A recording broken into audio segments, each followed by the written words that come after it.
Miami Dolphins made major waves on day one of free agency. I know some of us weren't expecting that, signing quarterback Malik Willis, reshaping kind of the direction of the team in a big way. They also made moves earlier in the day, including releasing Tua Tagovailoa, trading Minkah Fitzpatrick to the Jets, all signaling a new direction in the franchise. Tonight we're going to break down the Malik Willis signing. What do the Dolphins see in him as a quarterback? What this move means for Miami's future. We're also joined by a friend of the program. We've had him on before, Packers insider for Packers on SI, Jacob Westendorf, who watched Willis closely in Green Bay and shares his insight on what the Packers saw in him, his strengths as a quarterback, and which free agents or other guys could Dolphins still have interest in from the Packers. So without that, let's bring it in. Let's dive into it.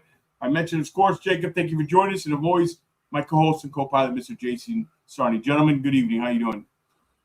Beautiful day. It's 70 degrees here in the Midwest. So, I know that's that's a normal day for you guys if you're in Florida, but that's Harley riding weather. So mine is still in storage because normally it's not that warm, but as soon as I can get it back, if it's like this again, yeah, I'm hoping for one of these days. But beautiful day, a lot of news, which is all I can ask for somebody who's a content creator. So It's good to be here. And you guys got yourselves a quarterback. Yeah, it seems like it, huh? And shout out to you. We got one and we said goodbye to another. So a net positive. Yes, right. I agree with you. Yes. All right, so let's get into it. Jason, go ahead. Yeah, so talk to us about Malik. The last time you were on the show, you kind of hinted it. This is not a surprise to you. But what were you hearing in the land of Green Bay? And what are the thoughts overall from you and who you've heard that's covered Malik? I remember, I think the best story that I have about Malik Willis is I was at his first start as a Packer. So Green Bay acquired him in August after training camp before that season began. So that would have been 2024. So the season where the Packers ended up 11-6, they made the playoffs. They lost to Philadelphia that year, right? So I think that coming into that game, Malik Willis had only been in Green Bay for like 2 weeks. And Jordan Love gets hurt against Philadelphia in that game in Brazil. And Malik Willis has to start because Love is pretty high pain tolerance, has played through some pretty significant injuries in his career. But that one was one where, they were saying it was like anywhere from a 2 to 6 week injury. And anybody around Green Bay at the time is thinking, they don't know what they have in Malik Willis. And the situation at backup quarterback in Green Bay has typically not gone well if the backup has had to play, because Aaron Rodgers, the drop off from him to almost anybody is obviously pretty significant. But to Brett Hundley and Matt Flynn and Scott Tolzien, and God bless those guys, but they're not, Brett Hundley, I think, was probably the best of those three players. And, backup quarterback for the most part, it's a tough spot to be because you're a backup, for a reason. If you're good enough, you probably have a chance starting somewhere, which is kind of where we see Malik Willis at now. But coming into that, Green Bay had lost to Philadelphia. They're 0-1, and now they're looking at 2 to 6 weeks without Jordan Love. Like, we were talking quietly, obviously, but about like draft positioning. Is this going to be just a lost season? Like when Jordan Love comes back, are they going to be 1-5, 2-6, whatever it is that he ends up coming back? Instead, that first game against the Colts, Malik Willis didn't do much. I think he threw like 10 passes or something that given day. It was a very run heavy approach with Josh Jacobs that day, but he made a couple of throws, threw a touchdown pass and kind of a game clincher to Romeo Dobs late in the game. And then you just kind of saw that grow from that point forward. And I remember after the game, Matt LaFleur saying, like, I don't think you guys understand how difficult it is of what we just asked him to do. We asked him to come here 2 weeks ago, step in the game, not just start, but win. Because obviously they ain't putting him out there to just, say like, okay, we're going to lose this game and lose next week and Jordan get back as soon as you can. And he was as good as you could have asked for, I think, under those circumstances. The next week against the Titans, he was awesome. Made plays with his arm and his legs. And Green Bay's got a pretty talented skill position group as well last year and this year, and they were healthy when they had him last year. And Josh Jacobs had arguably the best year of his career. Played against Jacksonville a month or so later, hit Romeo Dobs, Jaden Reed on a wheel route deep late in the game to set up a game-winning field goal, helped them win that game. And then this year against Chicago, he comes in relief of Jordan Love, is pretty good. Green Bay struggles in the red zone that night, but had they not, they would have won that game by 3 touchdowns. But, ifs and buts kind of stuff. But the big one was the next week against Baltimore. He starts because Jordan Love has a concussion. And Malik Willis was quite literally Green Bay's entire offense. I think he had 300-plus all-purpose yards in the air and on the ground, making plays with his arm, making plays with his legs. the first 2 plays of the game were a deep shot to Romeo Dobs and then a deep ball over the middle to Christian Watson, 2 plays touchdown. He opens up a lot in your run game because he can be part of it. I think it was Greg Rosenthal a couple of weeks ago said he might be the best running quarterback in the NFL. I'm not ready to give him that title because Lamar Jackson exists. Pretty good. Pretty good. But yeah, Lamar Jackson, really good runner. So I'm not quite ready to say Malik Willis is that. But when it comes to Miami and kind of what we're talking about, I'm excited to see how that run game works with Willis and Devon Achane, assuming they keep him for the remainder of this season into his contract year. I think that Miami run game could get very explosive very quickly. But from a character standpoint, I think I said this to you guys the last time I was here. I have 0 bad things to say about Malik Willis from my time. I think that is a guy the locker room will rally around. I think that is a guy that the locker room will be happy to play for. And that's stuff you hear about with some quarterbacks. I remember, the first time Jordan Love got hit in the preseason, it was a preseason game, and 3 offensive linemen immediately in a preseason game are trying to fight this defensive tackle. Those are the kinds of plays you like to see from those guys. And I think that stuff would happen for Malik Willis as well down in Miami. I saw somebody say something about Tyrod Taylor. I think Malik Willis's arm is far more talented than that. There's more juice in there. Certainly. And now I'm not telling you guys that you just signed the second coming of Lamar Jackson. Obviously, there are some questions and some fair ones, right? Malik Willis he's only started back-to-back games in Green Bay 1 time, and that was last year, right? He played significantly enough against Chicago, and then he was out, and then he played against Baltimore this year, like I said, and then didn't start the following week against Minnesota, and he wouldn't have been able to. He was injured. So that is a question, too, I think he's been hurt each of the 2 years that he's been in Green Bay as well. He was hurt going into the playoff game last year against Philadelphia after he had to play against Chicago late in the year. And this year, somebody asked him after the season, Matt LaFleur, after the season ended, why didn't you find a package or something to get Malik Willis on the field? And he was like, he was nursing a hamstring injury. Like, we couldn't have done it even if we wanted to. Like, if he had to go in the game and play, it would have been standard drop back, stand in the pocket kind of passing type stuff. So, I mean, those questions are fair, but I think as far as the situation Miami's in with, the $100 million mistake that they made with Tua Tagovailoa that is now out the door. I mean, I just saw somebody say today, I think it was Connor Hughes, the New York Jets, their perfect world quarterback situation was Carson Wentz and Geno Smith. Like,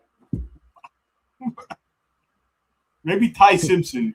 And like the draft this year is not seen as a heavy, high upside quarterback class. So it's just like when you don't have a quarterback, it's tough to find one. And if I am a team, it's kind of like last year. I'm not a big fan of Justin Fields, for example, but the Jets taking a swing on him instead of, your retread quarterback or your veteran stopgaps like Jacoby Brissett or the Ryan Fitzpatricks of the past and stuff like that. I'd rather take a shot on an upside guy like that.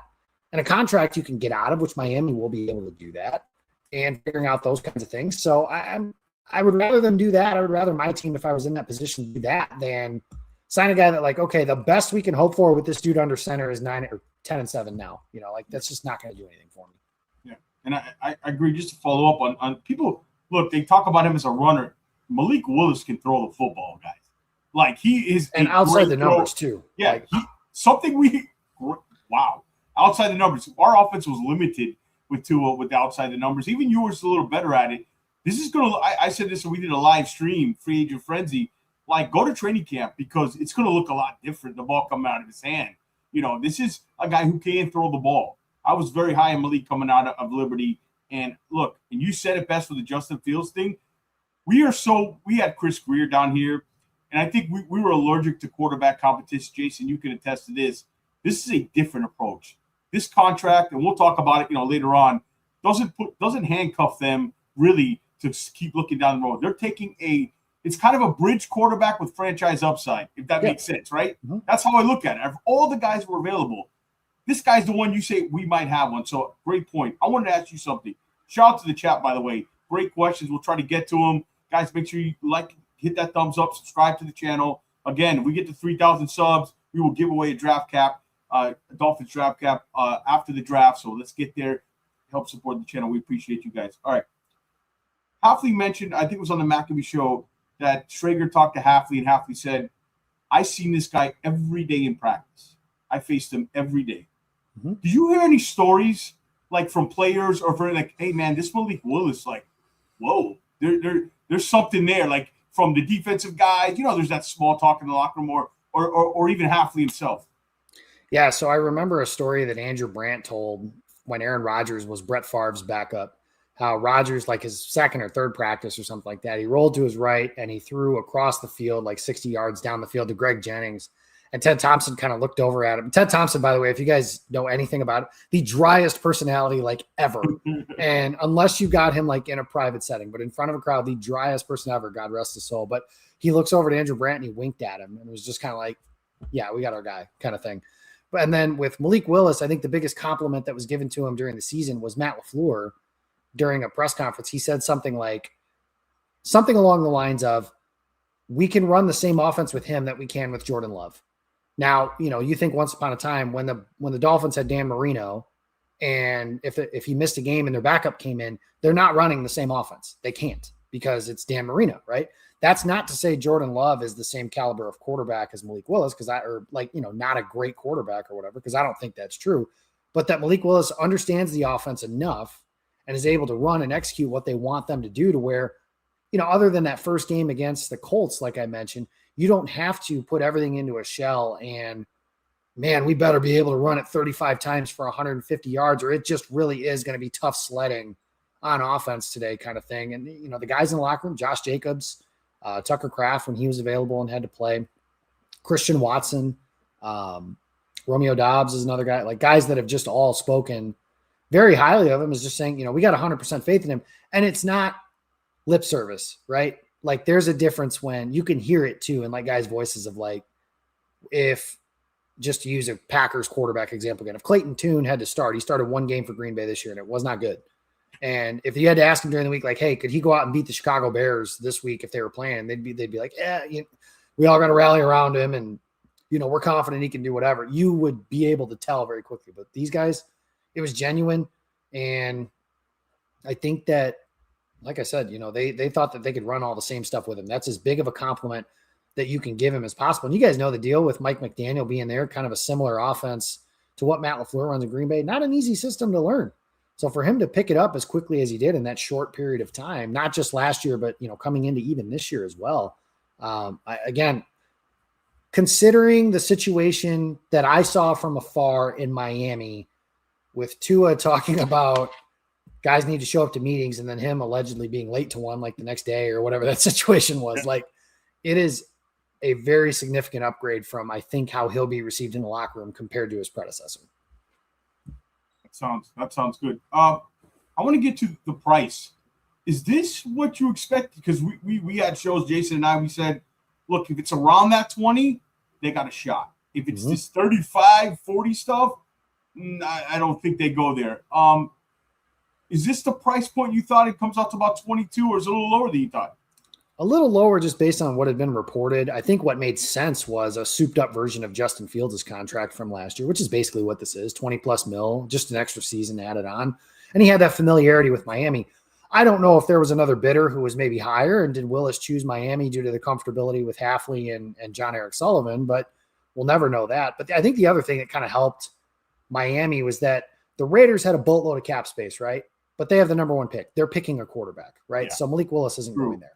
Minnesota was a team that maybe could have been in the mix, but they don't have a ton of cap space. They're not using a boatload of money on a quarterback in a spot where, in a perfect world, they want JJ McCarthy to win that job, right? Like the competition, if you will, is kind of skewed that way if they add a veteran quarterback to their roster. And we'll see if that ends up being the case if and when they add Kyler Murray, which I expect to happen here in the coming days. But Arizona, not a desirable situation. Yeah. So they might have to pay the crappy organization tax or whatever it is you want to call it. Malik Willis has seen, the unstable organization of Tennessee coming here to Green Bay versus, comparing those two things.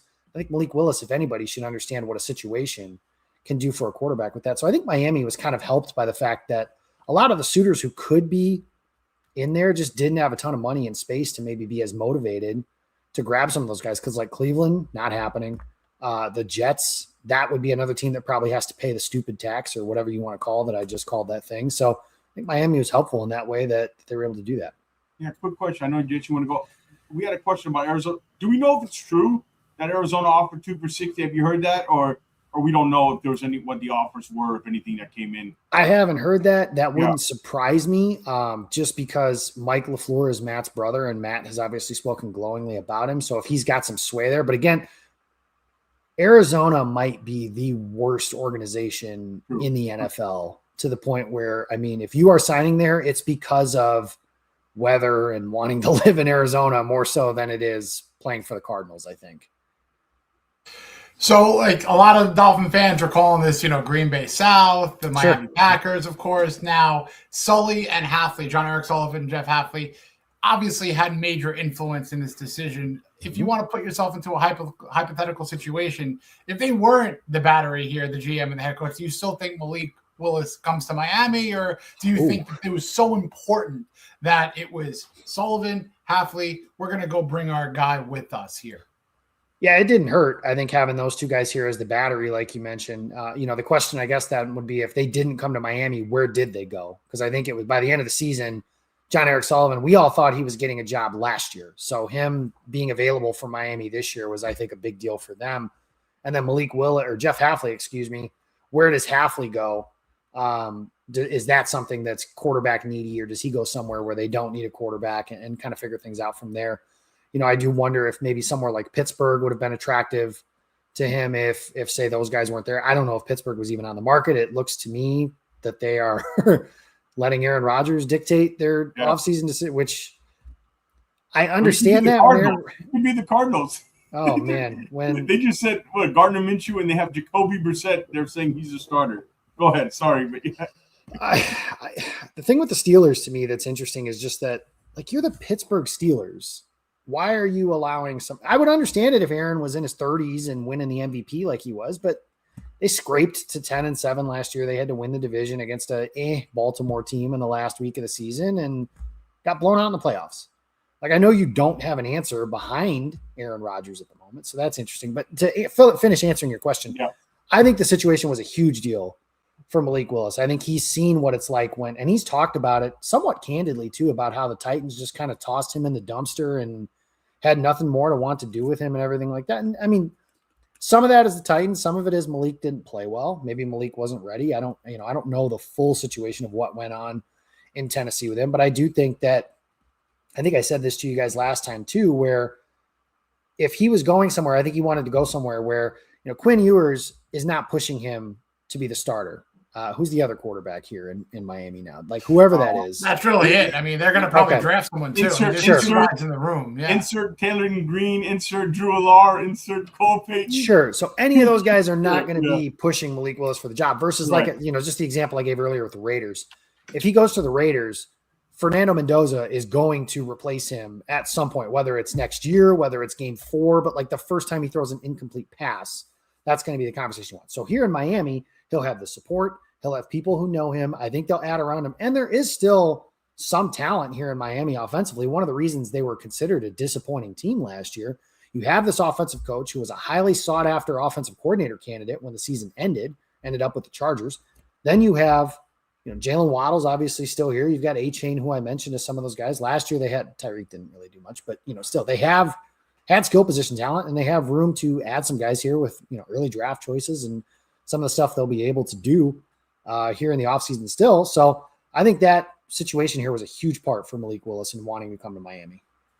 So something I want to ask you about that I think you're probably one of the most perfect people to answer this question. When breaking down the next several years of the quarterback position in Miami, Sullivan has been used to an organization where, you know what, you have a quarterback, we're going to draft one, we're going to put one on ice. This guy comes in, we're going to draft him, we're going to put one on ice. So if Malik Willis has 2 terrific years, or even a great year this year, this does not take Miami out of 2027 quarterback drafting conversation. Do you think that there's a world where Malik could be here for several years? The Dolphins draft a guy in 2027, and when that person is ready, let the chips fall where they may. How do you see the next 3 to 4 years from the quarterback situation in Miami, assuming Malik does rather well in 2026? Yeah, I think what's helping Willis here is he's younger than, like, when Ted Thompson took Aaron Rodgers, Brett Favre was in his mid-30s. When Brian Gutekunst took Jordan Love, Aaron Rodgers was in his mid-30s, late 30s even. So I think that's something that'll help Willis. The other thing will be, I mean, quite frankly, whether this is fair or not, something I've learned over the last 3 years is I've just been around the league and listened to guys talking about these quarterbacks. Again, fair or not, they're judged by win and loss record. And I don't think that's fair personally, but that is the way they're judged. So if Miami is, I remember talking about this when Jordan Love's first season as the quarterback, Green Bay was 3-6. And had they were not playing well. They looked awful during that stretch through those 9 games as well. So had they gotten to the end of the season, the conversation I was having with people was if Green Bay's in position to draft Caleb Williams, Drake May, Jaden Daniels in that draft class, they have to, because they'll be at the top of the draft class. You can reset, you can't just bet on the fact that the Packers have maybe an okay quarterback and go, 5-12 or whatever it would have been that season. Now that obviously didn't happen. Love turned it on and became a great player. But if the Dolphins are bad, yeah, I don't think that they would ever hesitate to, if there's a quote unquote, there's a generational quarterback prospect every year somehow. I don't understand how they're generational if it happens every year, but it happens. So, if there's a guy that's available who, Arch Manning or Julian Sayin is getting some stuff out of Ohio State, or if Bryce Underwood delivers on his promise when he got recruited to Michigan and everything, if those guys are available and the Dolphins are say a 4-win team, yeah, I think that's a case where they could. Now, if they're pushing for the playoffs or getting into the playoffs and winning and doing a lot of stuff, then I think Malik Willis is your quarterback for an established period of time, which that would make him the second established quarterback after Tua that they've had since Marino. So it's tough spot to play. But I think as long as they keep winning, if they start winning and keep winning, then he'll be there. The guys they'll draft will be developmental backups that they hope get some upside. The pick in Green Bay that comes up as Brett Hundley was a guy that they thought could do something like that, and he kind of did. Brett Hundley, the UCLA product. Brett yes, Hundley. Sir. I remember Brett Hundley. He was a fun guy. But quickly, just on your point, I got another question. But I talked to Jason about this, and here's the situation. There's a world where Malik plays well, and this team's just not good enough, and they win 5 games, and they're picking in the top 6, and there's a quarterback staring at them. They got choices. Either you take the quarterback, let Malik play, and you have the other quarterback hold the clipboard, or you think Malik's the guy. There's going to be a bunch of teams wanting to move up. You get a junk load of draft picks, or you trade Malik to a team if he plays well enough. So you created flexibility and options at that position that you didn't have. So that's a great point. That's how kind of I see it with that. And it's the Green Bay way. I think we got to get used to that as Dolphin fans. We're not used to that, man. It's like you dropped a quarterback. If the old regime would have signed a quarterback at this price, you wouldn't be talking about drafting a quarterback for the next 5 years. Jason, am I right? 100%. I'm trying to think. Other than Tua, though, who have they invested in? You get Tannehill.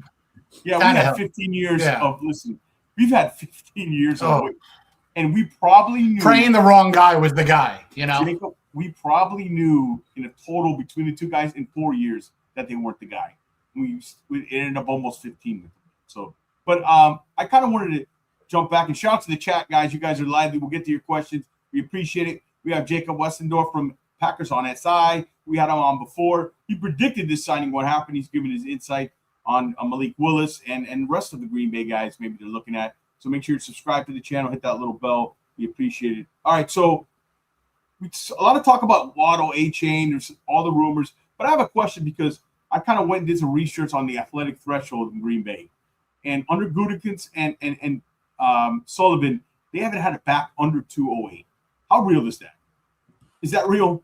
Very, yeah. I mean, Aaron Jones was here, but they inherited him. Ted Thompson drafted him, and that was a day 3 pick, and they kind of lower their standard, if you will, for day 3 picks. They're willing to take more shots on stuff like that. But, yeah, I mean, that is true. A.J. Dillon is a guy they drafted. Chris Brooks, they brought over from here. Yes, yeah, and he's a nice little pass blocking back for them that they've been able to turn into a good role player for them. Marshawn Lloyd is a little bit heavier. He hasn't been on the field for the last 2 years because of injury issues, but he's a guy they drafted. And then Josh Jacobs was, when they were able to swap out Aaron Jones for Josh Jacobs, they did. And I do think at least to some degree his size was a part of that. They just kind of, I think I told you guys this again the last time too. Sullivan, big doesn't get small is something that he says is always something in their industry that they talk about. So, those bigger players in general, they believe tend to get hurt less and are able to play better and longer than someone who's smaller, which makes sense to me. Like if a smaller guy gets hit by a bigger guy, it's probably going to hurt a lot more than if a bigger or a smaller guy hits a bigger guy kind of thing. So the way that they run the ball and the way that they want to build their run game will be interesting. The other thing I do know is they're not going to move on from a guy who's a great player because of something like that. So A-Chain, for example, is lighter. Maybe they won't give him a second contract. That could be a different, reason as to why.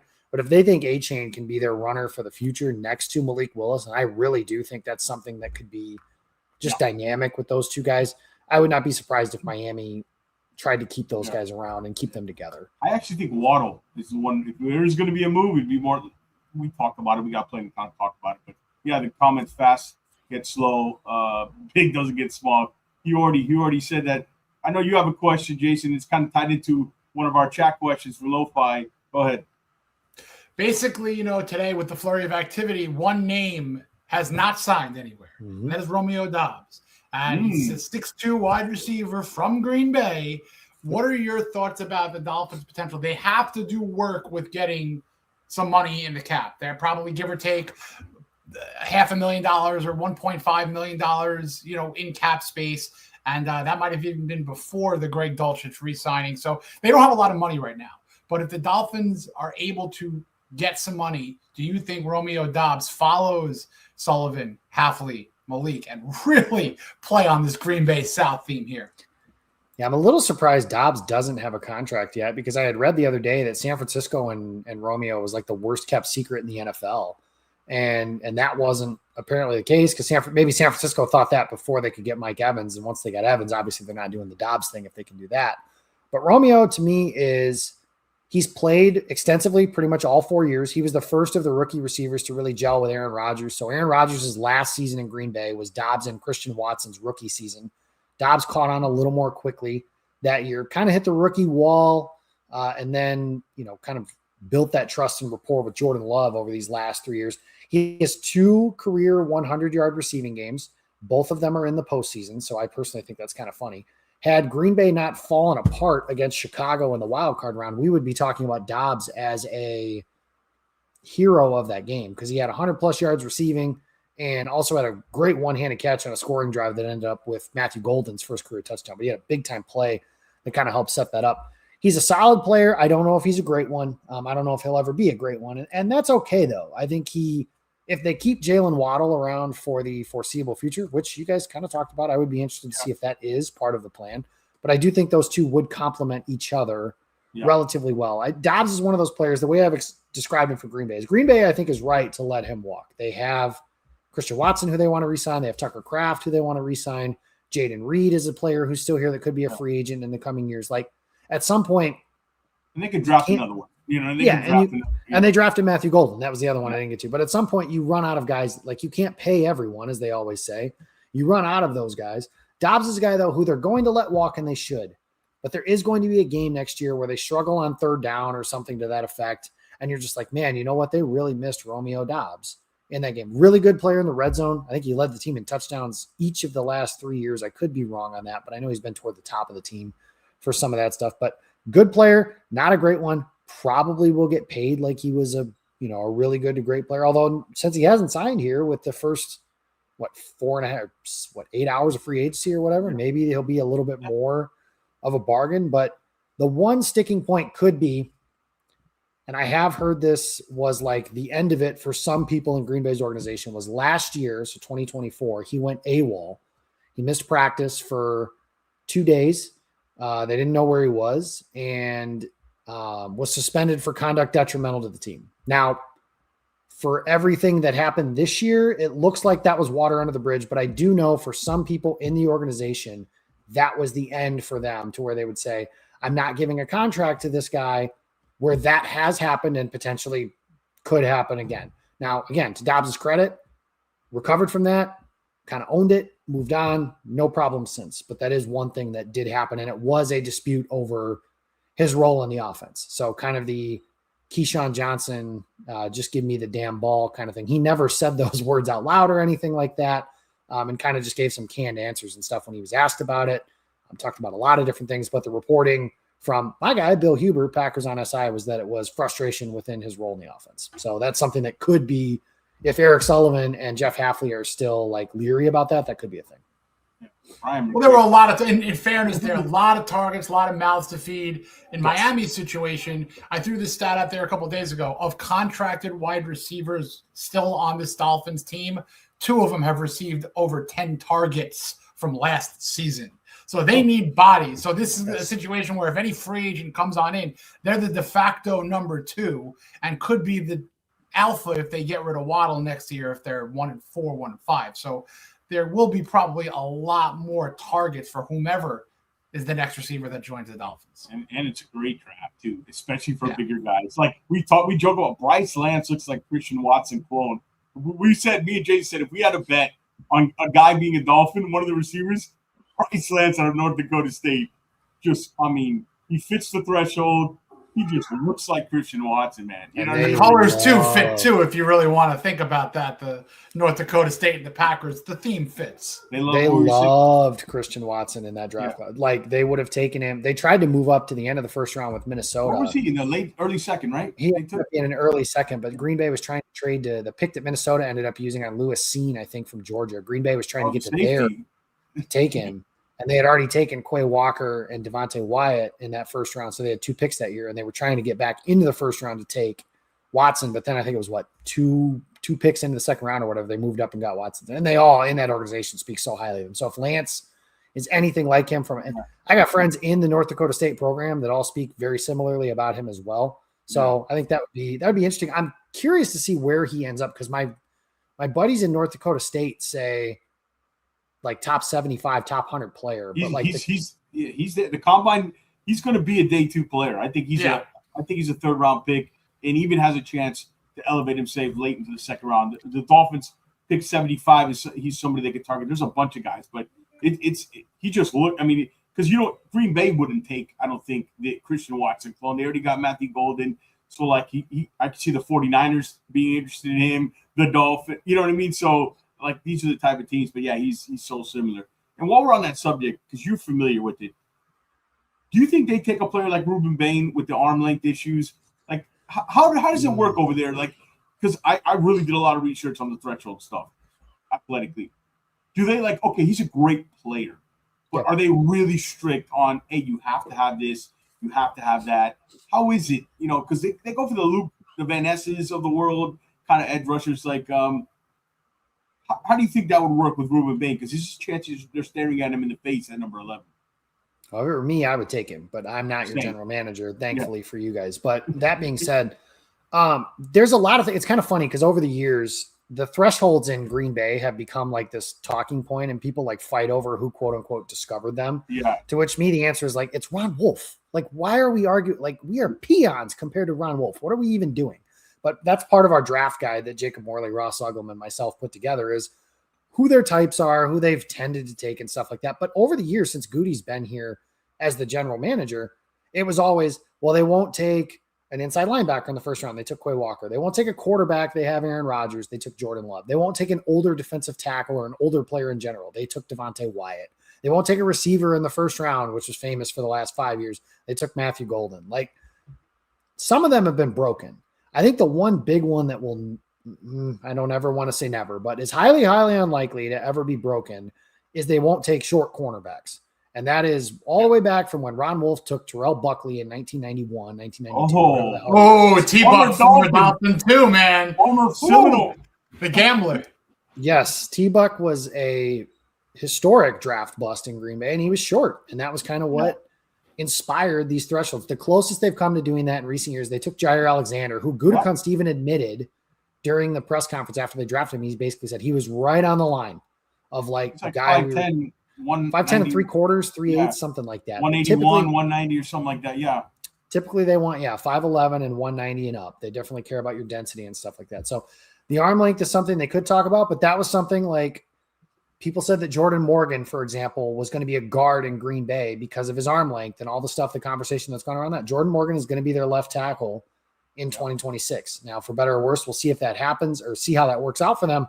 But it's pretty clear, at least as of right now, that they had always planned on him being their left tackle at some point because Rasheed Walker he's a free agent. Green Bay hasn't, to my knowledge, at least has not called him to try and re-sign him in Green Bay. So, those things matter. My advice to you guys as you go in and through this thing, don't get so set up on saying they absolutely will not pick this player. Because then what happens is you spend 2 months telling everybody to ignore this guy, and then they take him, and you have a big old egg on your face. Yeah, that's how we do it. It's just a guideline. It's just because we don't have and we don't know John Eric Sullivan's tendencies alone, right? We don't have anything to go by. You don't know, and they have to change based on the shape of the draft and stuff like that, right? Like, I mean, this is highly unlikely, but like if the draft class is full of edges with short arms, and you need one, and guys sitting there is the best player available. Are you just not going to take one and say like, okay, well, I guess we're screwed at that position for a year. I'm going to move on. Like everything has to change there's so much information in this draft class and so much stuff. I can promise you guys, as interested as anyone is in the draft and everything like that, there's so many things that these guys know, think about, and care about that we would never even think of. Just things and they have so much information about all kinds of stuff. And what they are is making bets. For example, who was the linebacker from Miles Jack? He was supposed to be like a top 10 pick, and he fell all the way out of the first round, right? And everybody's like, how could you pass on this guy for this or whatever? And it's like he ended up being a shorter contract kind of player, and that was the goal. You pick a first-round pick, you want him to be a 10-year player. So that part got kind of interesting with how they did with everything. But that's just that's great. That's great. I'm glad to get kind of pick your brain on that because I'm curious. I've covered the team, and I always say, we don't have medicals, and we don't meet these guys. You might meet a guy and just don't like him. You know what I mean? Like and you just don't want to draft them. Like these are the type of little things that we don't think about because they have way more. We're basing it off what we see on tape or what we hear or read, but we're not sitting face to face with the guy. And maybe you're a guy you don't want to invite to your dinner table, and maybe you need some of those guys. Remember, George, it's not your and my job on the line either. Like it's very easy to say. Right. Yeah, it's very easy to say do this or do that, but I'm the idiot who's sitting here that doesn't have to explain myself when I'm wrong 5 years later. When this guy's wrong 5 years later, the guy who drafted Tua Tagovailoa, he's wrong. He got fired. That's how that works, right? Yeah.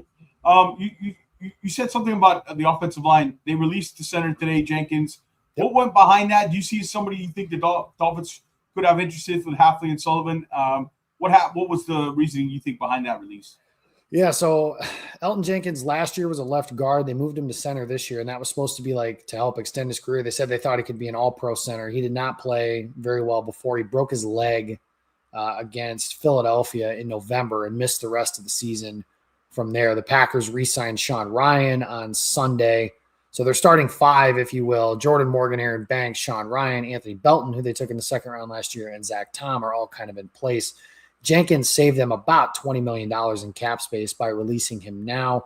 Older player, has dealt with some injuries, has struggled. He's declined. When he got drafted, he was awesome. He was a left guard, right guard, center, left tackle, right tackle. Like I remember in 2021, I think he was their starting left tackle until midway through the season, and he tore his ACL on the carpet in Minnesota.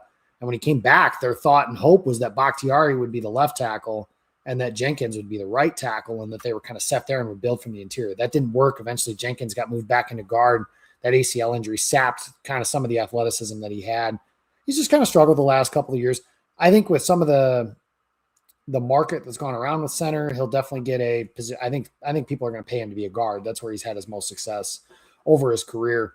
But quality offensive linemen don't grow on trees. Jenkins, to me, is somebody who, in this market is probably somebody worth taking a shot on if you're an offensive line needy team, which is everybody, I guess, to say the very least. But certainly the Dolphins.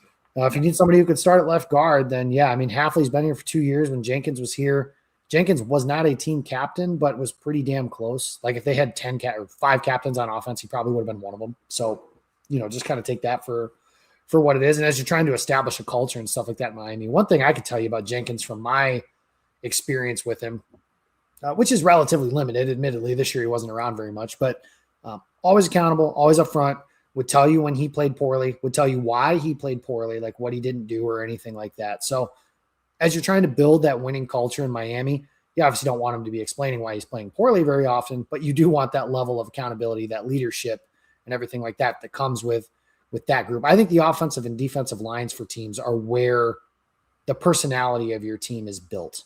If you're mean and nasty on the offensive line, that's kind of how the Seattle Seahawks are a really good example. The 2 teams that won the Super Bowl, nasty to borderline dirty, kind of on both sides of the line of scrimmage. That's kind of how their team is. They play with an edge. They play with a bleep you mentality kind of thing.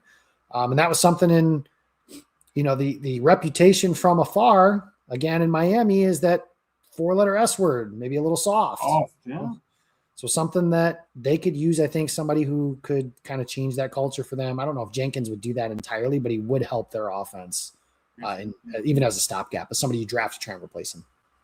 Tell you put him in left guard, you move Jonas Savaiinai to right, his normal spot, that would not be bad. Do you think Jenkins can maybe even be a right guard too? He's got that experience, as you alluded to. Yeah, I know the Josh Sitton quote, which Sitton ended up playing in Miami for a minute, didn't he? Sitton, he came to Miami after he was in Chicago, I thought. Did he? It wasn't long. If he did, chat, you could probably help us out. I think he was there. He got released by Green Bay, went to Chicago, and then I think after Chicago he went to Miami. Maybe he retired.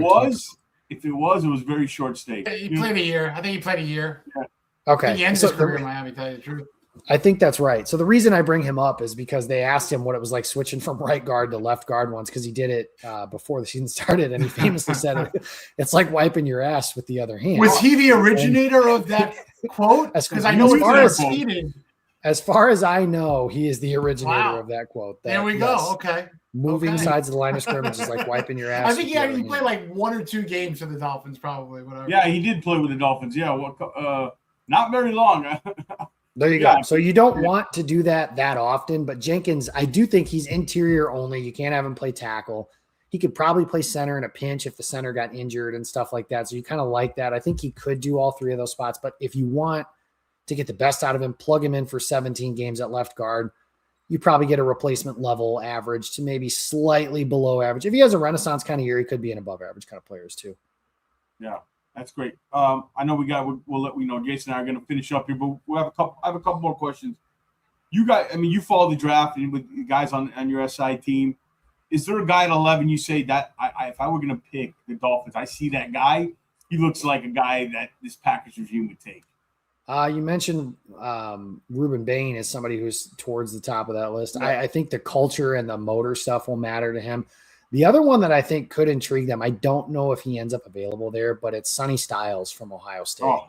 And just if they loved Quay Walker, just this athletic marvel at linebacker, which is what the appeal to Walker was when they drafted him, then I think they will love him too. Sonny Styles and everything that is. The other thing that the Packers and their regime has typically done is you name your, quarterback, offensive tackle, defensive line, and cornerback. I think that's kind of where everything's going to work. You've kind of heard Sullivan talk about wanting to build his team on both sides of the line of scrimmage. He says the division runs through the cold weather, New England, the Jets, those kinds of things too. So if there's an offensive tackle that kind of falls to that spot, I know this tackle class is not that highly looked at. I think the defensive side of the ball is where the strength of this class is, especially at the top. So those are 2 guys that come to mind immediately. If I had some of my other stuff in front of me, I could probably think of a couple others. But I think Sonny Styles is definitely one where I'd be stunned if he gets past the New York Giants. But he's another guy, just seems like a hardball kind of player. Fully agree. That's where I see him. But if he gets there, that might be a run the card in situation. I think he's going to be talked about as high as 2. I don't think he goes 100%. There, but he's considered an off-ball linebacker. You never know, right? That's the other thing is teams they care about positional value until they don't, and in this class though, without that top tier offensive tackle, without that, like Jeremiah Love could be a top 5 pick. And in, Bijan Robinson, similar prospect, wasn't a top 5 pick. I think the last running back picked in the top 5 was Saquon, Zeke, somebody like that. It's been a while. He was just out of the top 5. He was 6. So, and I know Bijan Robinson wasn't. So, those kinds of guys. But I remember help. I think Love goes to the Titans at 4 because look at the Chiefs today. We're all over him. They signed Kenneth Walker. So I've heard Arizona. So really? Yeah, whatever that would be so surprising if Arizona used the top 3 pick on a back. But again, in a class where there aren't that many boots. Yeah. If you're not, you're not picking him over, say, like, Derek Stingley or somebody like that, who's a high level prospect or something like that. But, I'll be interested on what Miami does in that spot. Just see how that's kind of your legacy pick, right? Brian Gutekunst's first draft pick was Jair Alexander. That turned out all right, so that's kind of how you build some of your, how you want to build your team going forward. Is this is the first year to kind of set that foundation for them. Yeah. And it'll be interesting to see what they do. look, I do think that they obviously gave him the contract. They want to give him every opportunity. I think they're going to solidify this offensive line. I think that's what they got to do. Especially, there's no point of because it's basically a 2-year not tryout, but a 2-year deal with an out in 28. And we'll talk about all that coming up. But like, I think they're going to want to build up front, and they talked about that. So I'm leaning more to offensive line, but we'll see. It should be interesting. All right, Jacob, man, we appreciate it. We're only going to keep you half an hour. We keep you 45 minutes. We got you on speed dial. Any more Packers sign, Romeo Dobs signs? We appreciate it. And, Jason and I we'll get you into continue the Dolphin talk, but we want to thank Jacob for coming on, man. You're great. And you're our Packers guy, man. So we appreciate you. Thank you, Jacob. Is Miami coming to Green Bay? It's got to be soon, know. right? I think so. Well, they're playing Green Bay. I don't know if they're on. I think Green Bay has to go there because Miami. That makes I'm trying to remember the last time the Dolphins came. Oh, you know what? Tua played here on Thanksgiving. That's right. So it would be Green Bay's going there. Yeah. Yes. Yeah. Yep. We might have to, if you're down here, might have to meet up for. I'm going to have to come down to Miami. I always like to be able to travel to the war, especially here. We'll show you the spots, Jacob. 100%. I'm down. Welcome to Miami. I can give a middle finger to Dwayne Wade's statue or whatever. I guess. Oh God, it's not very.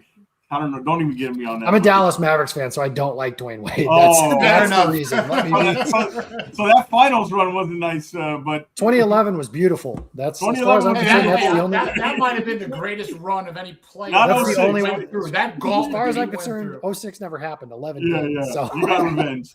That was.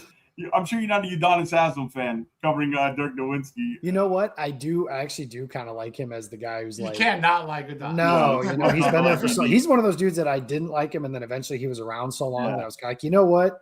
Respect, man. You play 20 years in the league, any league, you've earned some. Well, he was a coach for the last 5 of them, really, on the bench. It was kind of annoying. But before you're out, plug what you got going on Packers on SI and where they can find you, all the great stuff you're working on. Yeah, so what I'm doing now is whenever the Packers lose somebody, so today it was Rashawn Gary and Elton Jenkins were the two I focused on. Quay Walker, I was doing something, and then they traded for Zaire Franklin. So writing who's going to replace Quay Walker's story would be kind of pointless because they already kind of did that. But whoever, who's somebody in-house, who are some free agents, who are some draft guys that they could target day 2 and day 3 because Packers don't have a first-round pick. They got that Parsons fellow last year. That turned out okay for them, I think. So, but yeah, I'm doing that over at Packers on SI, the Pack a Day podcast, which is Andy Herman's kind of baby, but I do every Tuesday with them, and then the Green Bay Draft Guide. So, Miami fans, it is Packers centric. However, if you're looking at kind of the mold or whatever, our draft guide is pre-ordered for I think it's $12.99 this year. But the same guys who are Packer types are in theory Dolphins types at the moment. So 225 profiles, how they fit with the Packers.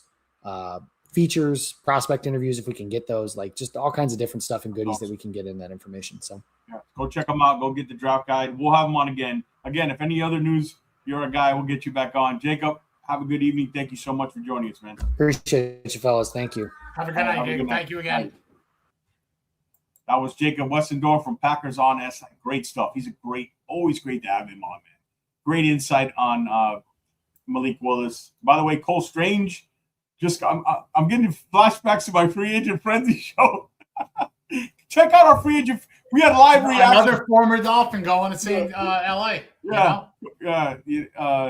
Everybody saying thank you, Jacob. Check out the free agent frenzy show we had. We had Curtis on.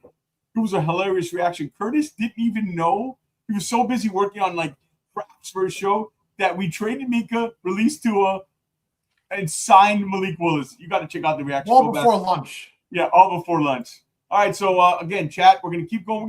We're gonna give you our thoughts here and kind of the strategies that shifted. What's next for Miami? Who are some guys they can sign? We want to thank the chat. Let's keep going. Keep those thumbs up.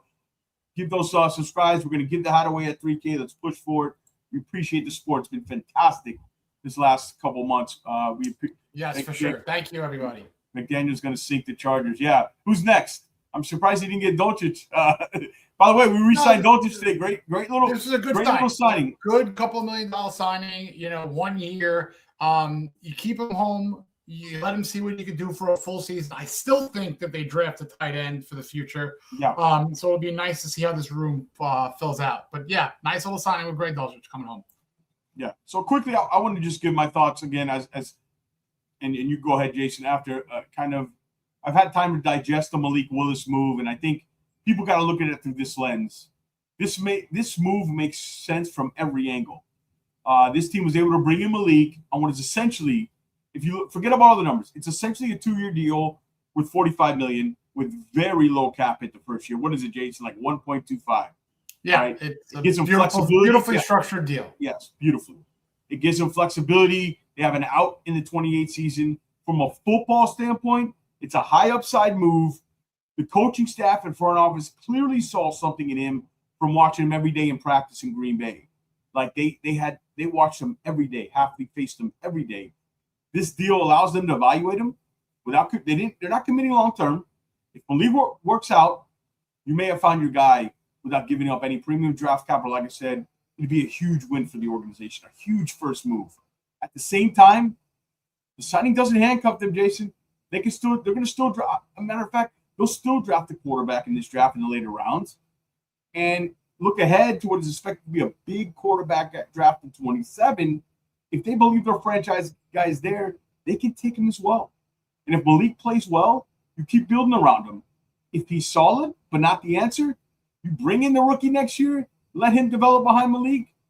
And if the team ends up drafting high and you believe Malik's the guy, if that's the case, they could still select a quarterback, or they could trade that pick to a quarterback-needing team. So you get value there. They could keep both. There's so many options, no matter how you look at it, Jason. I think this organization done something we haven't seen. They've created options in today's NFL. Having the flexibility at that position, I think it's the most valuable thing they can have, and we haven't seen that in a while, right? So I just think you said it perfectly. Yeah, you said it perfectly. It's like a choose your own adventure. There are a couple of different roads that this could lead down towards. And look, obviously, if you sign a quarterback who could be a franchise quarterback, look, we're Dolphin fans. We've gone through 24 plus quarterbacks who were not the franchise quarterback since post Dan Marino. So ideally, Malik Willis comes in. He's turning heads and he's looking like he's the guy. It makes life to be a lot easier in the future to just draft around him. If, of course, he's lackluster, mediocre, you draft a guy next year. You bring him in. You bring in competition. If he's doable to get 5th, 6th round compensation for in 2-3 years, you trade him and you hand the reins over to the 2027 first or second round draft pick that you invest in. But we're not going to talk about any of this until week 1, 2, 3, 12, 15, and we could see how Malik is playing. But what's going to be really, I used this last night, interesting. This is such an interesting situation that Sullivan, Halfley are now in for all of us to watch, because you look at the Dolphins right now, as I referenced a little bit with Jacob, they're probably around $500,000 or $1.5 million in salary cap. There's more work that needs to be done. There's not a lot of players that are quote unquote trade candidates. Listen, you're not going to trade Jalen Waddle to create salary cap space, because that's not going to get you space pre-June 1st. So there's maybe things that you could do. You can maybe extend a Jordan Brooks, restructure that contract. You could extend an Aaron Brewer. Obviously, I see someone asking about Achane. Achane has 1 year remaining on his deal. Do you extend him, creating salary cap immediately, with the ability next year, if they're not doing well, to trade a couple players in season? Let's say they're 1-5, right before a trade deadline. These guys are now restructured. You trade them. I saw someone ask earlier about it, if Zach Sealer is going. He won't create cap space right now at the moment. So you can't just look at a player with a decent contract and say, all right, we're going to trade him. We're going to get some immediate relief. There's a lot of specificities that go with certain players, and you don't get necessarily a saving. So it'll be a very, again, sorry to beat this word with a stick, it's going to be an interesting 48 hours to see what Sullivan can muster. But one last thing, George, and I'll get your opinion on this. I saw someone asked if Austin Jackson is a trade candidate. Now, two things. What would he generate from a return? Probably you're talking at best a pick swap, a 6th or 7th pick swap, but he would get you about 1.52 million. But he is a player, you could salvage a couple of bucks for. but I'd rather bring him in. I'd rather keep him. Let's see if they can Probably. work with him. Yeah, he was a former. Whether you think it or not, again, I don't think is it. What are you getting to saving if you get rid of him? Like $1.5 million, I think. I'd rather give that kind of athleticism a chance with this new coaching staff. Let's see what he can do. It's not worth it to me unless you're going to spend more money and you really need to kind of get save another 1.5 million. But and you're not getting any money with Zach Sealer. So Sealer should stick around. And like I said, if they're not doing well next year, you maybe give him a chance to get to a contender. But the thing is with I know the A-Chain stuff. I think obviously this team signed Malik to this kind of deal. They're going to want him to give him a fair opportunity, obviously, to succeed. Because of that, I think it's less likely they move off an A-Chain. Because look, they might negotiate with Devon, and it's like he wants $19 million a year, and they'd be like, "Ooh," you know what I mean? We don't know about that, but I think this move makes it less likely. I wouldn't totally rule it out, but I'd be surprised at this point. I think it makes they move off either Waddle or A-Chain. If you're evaluating a quarterback, you want to surround him. I think it's a lesson we learned. We want to surround him by talent to evaluate. Because, like I said, it's a 2-year audition. This is I'm going to say this word, the bridge quarterback with franchise upside. Right, that's kind of my thing here. What this move really does, it puts more important on the offensive line. If you're serious about, we learned from Tua what Malik can be. You got to protect him, and I think this regime knows that. You want to create a functional run game. That means the offensive line's got to become a priority, either with the first pick at 43, even trading back. Jason, we talked about still getting help up front. I think this front office knows that. To me, this screams offensive line early in the draft. My strategy changed a little bit, targeting somebody like Fano or Vega or Maui Goa or trading back in round 1, right? So if you're going to take a real look at Malik, I think the first step is making sure you're protecting him. So for me, I think this front office knows that. And I think my strategy shifted a little bit. Did yours, Jason, shift a little bit? Not a lot. Like, you still want to take that player, really. Not a lot. I mean, look, there's positions that have not been addressed that absolutely need to be addressed. Offensive line, edge, cornerback, wide receiver. They need everything. They got to sign bodies. They can't do it all in the draft. They're going to have to sign bodies. They have 30-plus people on their team. They're going to need to sign 4, 6 more guys. And then, obviously, you have 9. Remember, they have 9 draft picks coming back from the Minkah trade. They were at 8. The Minkah deal to get a 7th. Now they have 2 7s, so they have 9 total draft picks heading into April. And obviously, the Dolphins, will probably be heavy in the undrafted free agent market. But to me, if you're looking on the market right now, we mentioned, Romeo Dobs has not signed with a team, which is encouraging if you're really wanting yet another Packer to follow Malik and come here, but something truly has to happen.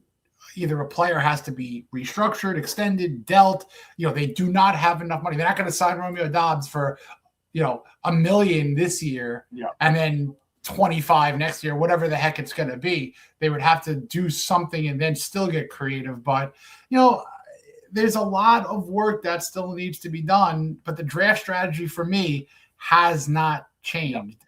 What will be a fun little exercise after this free agent period, what teams in the top 10 might have locked up a player that they might not necessarily have to draft in the top 10, or teams that did not address a free agent signing. So they have to now make a pick of a player that the Dolphins might have loved to fall to them. So my thing is this: if there are people retiring soon, I love what you got there. Absolutely. But if 3 or 4, don't get me started. I don't see any Taylor Green on that list. Yeah, that's too early for Taylor Green. You got to let him go 4 or 5 more picks. The Penn State guard is moving up my list, man. Look, don't get scared about Jonah. Sure. Don't get scared about Jonah. His tape is so much different. Jonah was a 2nd-round pick. Correct. There was holes there. This guy is an absolute beast. Yeah, he's a beast. Yeah. Beast. 100%. Where was I going with this?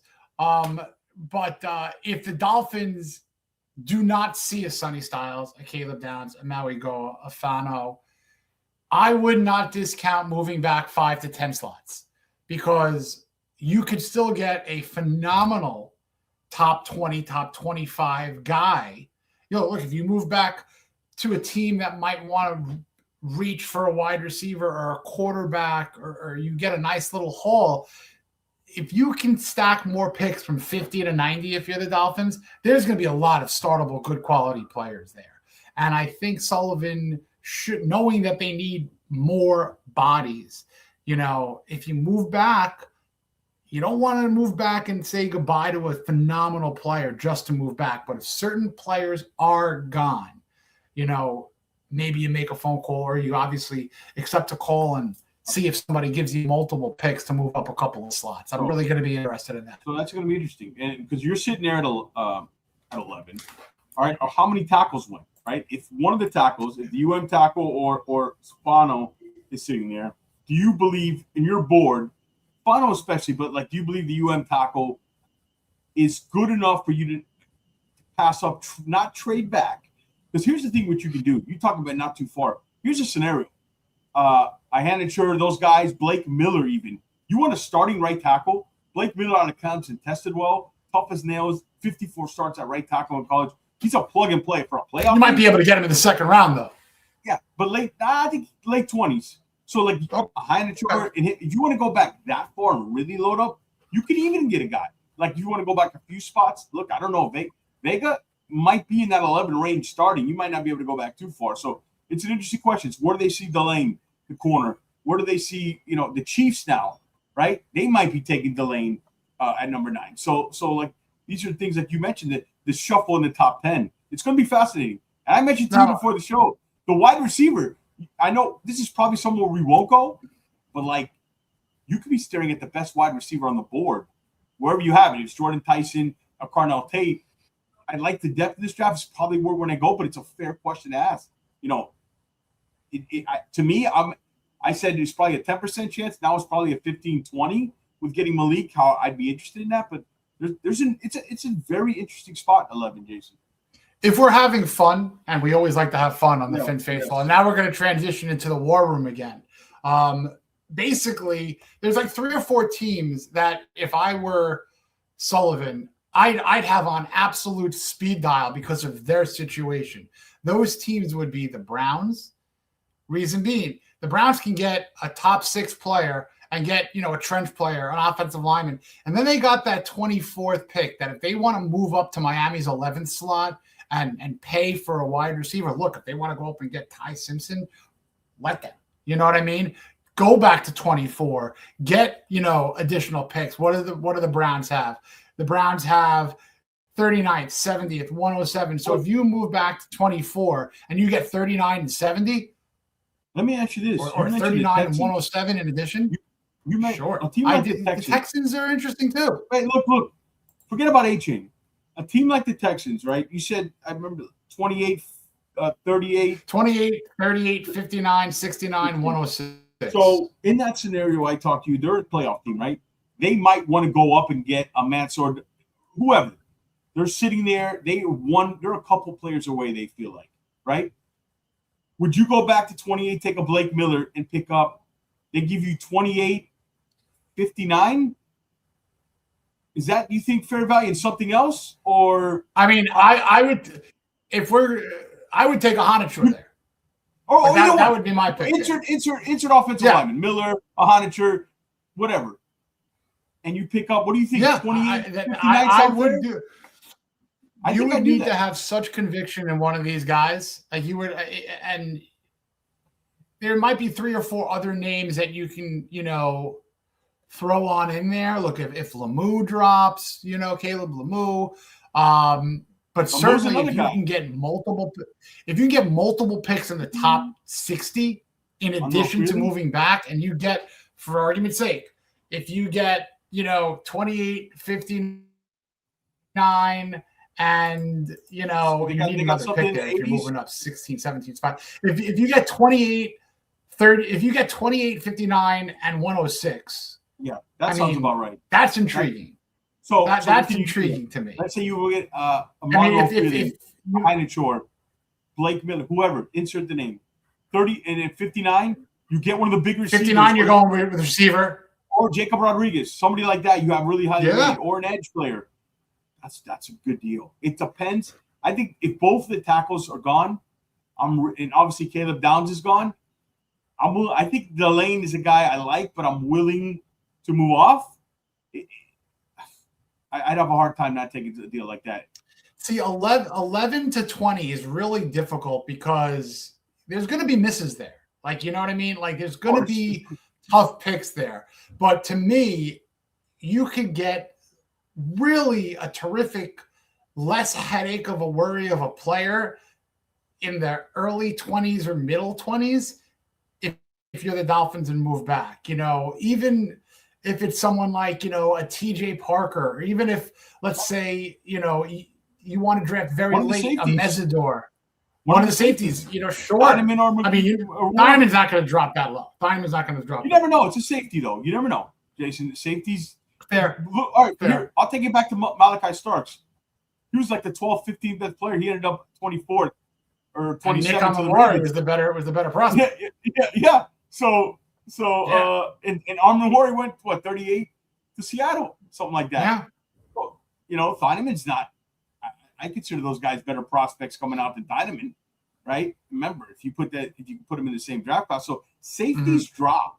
So like you could take a Thieneman, you can take Brandon Cease the corner, right? I like him too. Yeah. Colton Hood, but Chris Johnson. Maybe they feel like they go back to 28. They feel Chris Johnson is the end of the first round guy.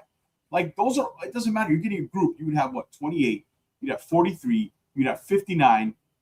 You'd have 75. You'd have 90. What is it? 85, 90, or what do they have? 90, 97. What are the picks they have? 75. Dolphins have 87 and 90. 87, 90. Yeah. And you have 106. You could come away with this with an Eli Raridan, a Triggs at tight end, and one of those third-round picks. Wide receiver. I think it's a really interesting question to ask. I'd be curious in the chat.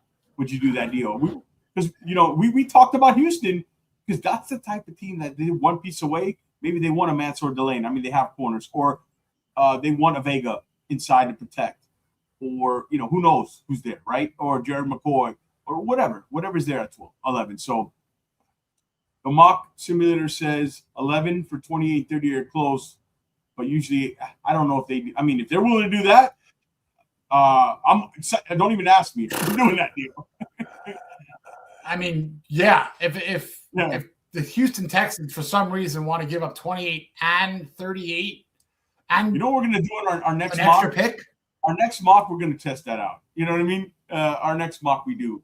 We'll do one sometime that, we're going to be. Because even if they stick and pick at 11 and certain players are off the board at 43, move up with the Vikings, move up with the Panthers, move up with the Packers, get some more capital in between that 60 to 90 range in addition. And you're going to still end up with, a top quality pick in the early 50s or the mid 50s or even the early 60s. The Dolphins, if they could load up and make 7 picks in the top 100 for whatever reason, I mean, why not entertain it? They need it. So we'll see. They need it. You have a lot of holes. They don't have a lot and of this players. Draft, those middle areas, that late second. I told you 45 and 75 players are very similar there. Very similar. And they have a gap I don't like. I hate those big gaps in the draft. Where's the gap? It's in the 4th round to they're missing the 6th round pick. Yeah, I hate those. There's a heavy gap there. I hate those big gaps, man. I hated it last year. Correct. They go from 151. They go from 111 to 151, then to 227. So you're fast and furious with a 75, 87, and a 90. Then it gets. I even like they picked up another 7 today. And again, let's talk about the Minkah deal real quick. Because people were talking about it was a salary cap deal. Yeah. That was to sign Willis. That was saying, hey, we because they didn't have to rush on it, right? So they did, and they kind of raised your eyebrows. I mentioned on the show, I was like, they got something cooking, and it was basically saying, hey, take the salary, throw us the 7th round pick. Jets paid the entire salary, $10 million. It was more about freeing space than compensation. You got an extra 7th. Who knows? You got another player to body to draft. A priority undrafted free agent, or basically these 7th round picks are, Right. So let's look at what's next for Miami here. What do you expect here? What do we expect this next run of free agency? We talked about all the guys that were on the list. Should we bring up our free agent list? See what guys signed that we did yesterday. Where is it? Yeah. So we hit on Malik, $20 million. Pretty good. All these guys on the offensive line still available. Well, Zion signed. Oh, yeah, Zion. Where did he go? Did he go to where did he go? I think he went to the Chargers. Chargers. Did he? I don't know. I'm not. Hold on. Chat. No, we'll be able to find that out. Yeah, but all the receivers are still there. I think the receiver position, Jason, they got to get a big body. I'm hoping it's one of these guys we got on the list, right? Is it? I think the Browns. Zion went to the Chargers. Zion went to the Chargers or the Browns? Yeah, Chargers. Oh, I'm sorry. He went to the Browns. Sorry. It's strange. Because they signed Strange to replace him. Yeah, exactly. My bad. Mixed that up. No problem. So, Browns. Yeah, everybody's saying the Browns. My bad. Yeah. So, look at the list. Isaiah likely gone, but there's still a bunch of these offensive linemen available. We think receiver Tyquan Thornton, guys, that Jason we're talking about, right? You're hoping they sign. I'm hoping they sign Thornton because he's a guy who has second round talent. Pretty tall, can play the outside, can play the slot, probably looking at maybe $2-3 million. And he can immediately elevate into number 2 receiver and get more targets than he's ever had. And he had a nice little year in Kansas City in limited action, but he showed that he could take the top off the defense. He averaged about 23 yards per catch. So he would be a nice, savvy signing. Now, if you do bring in one receiver like that, it does not eliminate drafting one in April, 100%. So Thornton would be – I would celebrate Thornton, even if it's a one-year deal. None of these guys are precluding you from signing anybody. Here's the thing. If I'm hoping for another big move, you're hoping for Romeo Dobs, the longer he's waiting, the longer you don't hear no news, you can get a contract and kind of structure it like the Malik deal. I mean, you're paying the credit card down the line, but, that's an interesting. What's interesting, and I don't know, the ins and the outs of this, but with the relationship between Sully, Halfley, Dobbs, there could be like, all right, hold a minute. Let us work here. Let us create what we need to present to you. And that's the greatest, if you're really wanting Romeo Dobbs, the fact that he has not signed on day one when he is arguably top 2-3 wide receiver, interesting. So there could be let's see if you guys can create what I need. And if we see early in the morning that Jordan Brooks was extended, that Aaron Brewer was extended, and all of a sudden $6 million comes off. Happening. Yeah, something's happening. Dobbs, give him $4 or $5 million. Now, 12, 13, 14 million next year, where the Dolphins have $97 million in salary cap. So if we're having breakfast tomorrow and the Dolphins create $3 to $5 million in salary cap, they're going to make a nice little signing later in the day. That's the precursor. That's the precursor, 100%. I love both. Daddy, I love both of these names. Thorne, Bryce Lance. Jeff said he thinks Dobbs is waiting for us to clear restructures. Again, what Jason said, you start seeing the signs. Brewer, reconstructed or extended, Brooks, or whatever, even A-Chain. Those deals will create move. I don't think they touch A-Chain, though. Now, I don't want to get too crazy here, but if it's possible to extend Brewer, Brooks, and even, for argument's sake, A-Chain, kick it down the line a bit. You're turning these guys into extra contracted players with years. So in 2026, if the team is, I don't want to say the word tanking, but if they're not doing well, you have newly contracted players that could be appealing to another team to get in season to make a push and have for a couple of years, and the Dolphins can get 2027 draft capital. So correct me if I'm wrong. If there's a way to fiscally do that with those 3 players, extend, create 2026 cap space in order to do some work now. And if things don't work out amazingly, you can trade those guys and get 2027 capital. And then boom, you're looking at a completely fresh scenario with tons of young talent influxed into the Dolphins and money to spend a year from now. So again, it's interesting, and let's see how creative Sullivan is. It's how they view these guys. What's their opinion on Aaron Brewer? Really, what's their opinion on Jordan Brooks really long term? When you restructure guys, you're gonna have to. Those are guys you believe are gonna be part of the roster for the next 2 years. Or if you're not extending them, right? But well, they have to be because they're 1 year. They're 1 year remaining, so they're gonna have to extend them and then make it a backlog deal. But look, in a crazy perfect world, if you do that with those players and Malik Willis is turning this team around and they're a good team, you ride it out. Brewer's the one I would keep him. Brewer's to do it. Look at Linderbaum's contract today. He got paid. So you better start before the market gets too crazy. It's already gotten crazy. I would have liked to have done Brewer already before the market was set by Linderbaum. Went to the Raiders. It was a crazy deal. I would do Brewer. Brewer's the guy that I'd really look to sign. We got to get the offer. I want to get some depth signings on the O-line. Somebody asked about Evan Neal, Gross Matos. Yeah, Gross Matos, we had him on the defensive list, I believe. He's an edge. Yeah, Gross Matos was the guy we had. Let me pull this off the comment. He was the guy we had. There was a bunch of these same guys. Kingsley went for 1 year, $10 million. So, yeah, he's out. But the rest of the guys, I think, are still available. Stokes made some money. Stokes went for 10 a year. So he went for 3 for 30. We had the right number on Samuel. He went for 1 year, $4 million back to Pittsburgh. So I believe the other guys, Quay Walker obviously went for a big deal. But the edge guys, Gross Matos, Azir Olajari, Joe Tyron, Cleveland Farrell, all these guys, these big, long kind of guys are good run defenders too, and they meet that threshold that they like. These are low price deals. They gotta fill the roster out, Jason. They don't have bodies. I agree. Yeah. There's going to have to be some business done contractually with who they have on the roster. There has to be, or else a lot of small deals. A lot of small deals. They're going to wait until the third. Let's see, just wait until the third. Have to do. Somebody asked about Evan Neal. He's more of a right tackle. He couldn't steal it down with the Giants, but we talked about it. If you're going to get $2-3 million guys that are under 28, you're going to have some warts with them, right? So get a bunch of them. Two in Atlanta. Shout out to Lo-Fi. Great landing spot for him, by the way. They know. I know there's injuries in that whole room, but they know they've been familiar with the left-handed quarterback already.